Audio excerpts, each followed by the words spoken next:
Hello, in this tutorial, I'll show you how to forward emails in Yahoo Mail.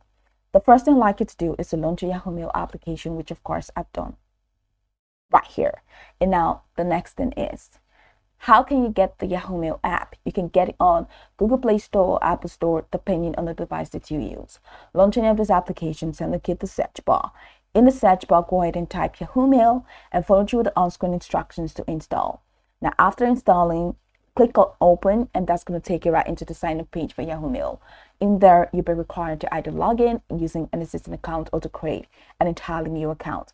Now, whichever one you choose, once you log in successfully, it's going to take you right into this fantastic homepage where you can now explore a couple of features to have an exciting time in Yahoo Mail. So now that here, let's quickly hop into today's text, and that is how to forward emails in Yahoo Mail.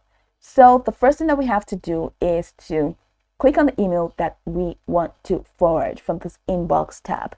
So click on inbox and click on the mail that you want to forward. So I've clicked on the first mail, just opening. This is a mail.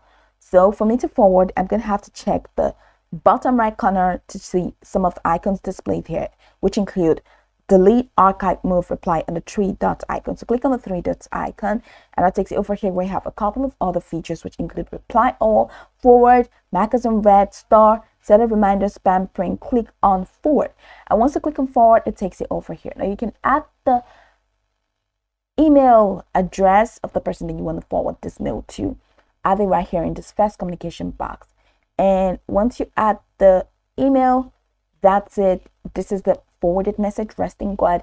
Then click on the send. Click on send at the top right corner of your screen. Now once you click on send at the top right corner of your screen, that's just going to be pretty much it. That message is going to be forwarded to this email. So that's pretty much the process. You can go over the tutorial from top to bottom to get acquainted with the steps, and once you're done, you'll be good to go. Hope this tutorial marvelously helped you search.